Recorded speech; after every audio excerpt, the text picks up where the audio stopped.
সমান্তর দ্বারা থেকে বিভিন্ন নিয়োগ পরীক্ষা প্রশ্ন এসে থাকে, ফ্রিলি এবং রিটেন দুটাতে।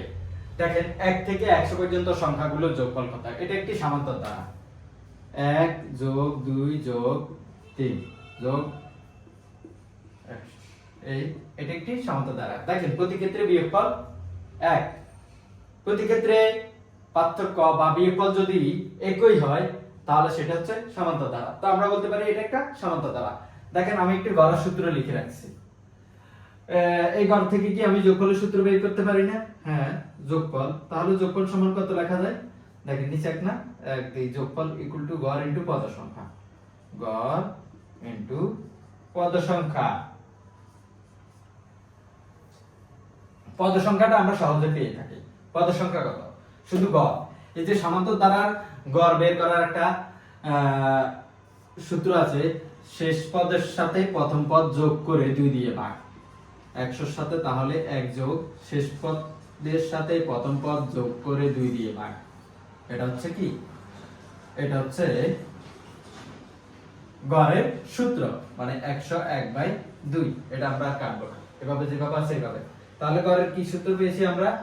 101/2 ইনটু পদ সংখ্যা কত? 1 থেকে 100 পর্যন্ত সংখ্যার পদ সংখ্যা কত? 100টি। 100, তাহলে পদ সংখ্যা হচ্ছে 100 আর গড় হচ্ছে 101/2। এবার কাটাকাটি দেন, 2 দিয়ে 100 এর ভাগ দিলে কত হয়? 50। 50 দিয়ে 101 এর ভাগ দিলে আমরা 50 পাই। এটা হচ্ছে आंसर। এটা বের করার আরেকটা সূত্র আছে সমান্তর দ্বারা। এই গেল একটা, আমি দুটো নিয়মই দেখাচ্ছি, আপনারা ধৈর্য সহকারে দেখুন। আরেকটা সূত্র হচ্ছে n * n + 1/2। এটা হচ্ছে, এখানে n টা হচ্ছে শেষ পদ, এখানে n টা হচ্ছে শেষ পদ। আবার বলি, এই সূত্রটা শুধু সমান্তর দ্বারার ক্ষেত্রে কার্যকর, অন্যান্য না। প্রতি ক্ষেত্রে বিয়োগফল সেম হলে তাহলে সেই ক্ষেত্রে আপনি এই সূত্রটা অ্যাপ্লাই করতে পারবেন। দেখেন n টা হচ্ছে কত? n হচ্ছে 100 না? n হচ্ছে 100, এবং 100 যোগ 1/2 দেন এটা দিয়ে ভাগ দেন 50। তাহলে কি হলো? 50 গুণ 101। তাহলে কি হলো? আমরা 50 পেয়ে গেলাম। এই দুটো নিয়মে আপনারা করবেন, যেটা আপনাদের মনে থাকে।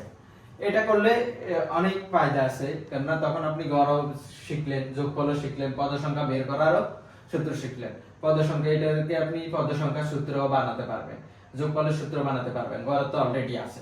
তাহলে এই সূত্রটা দিয়ে আপনারা শিখলে আপনাদের বহুত ফায়দা হবে, আপনারা অনেকগুলো নিয়ম শিখবেন। আর একটা আছে টেকনিক, এটা হবে, আমি টেকনিক দেখাবো। দেখেন সমান্তর দ্বারার ক্ষেত্রে আপনি কি করবেন? শেষ পদকে সবসময় কি করবেন? 2 দিয়ে ভাগ দিয়ে দিবেন। শেষ পদকে 2 দিয়ে ভাগ দিলে কত হয়? 50 হয় না? এই 50 হলে 50 দুইবার লিখে দিতে হবে, শেষ।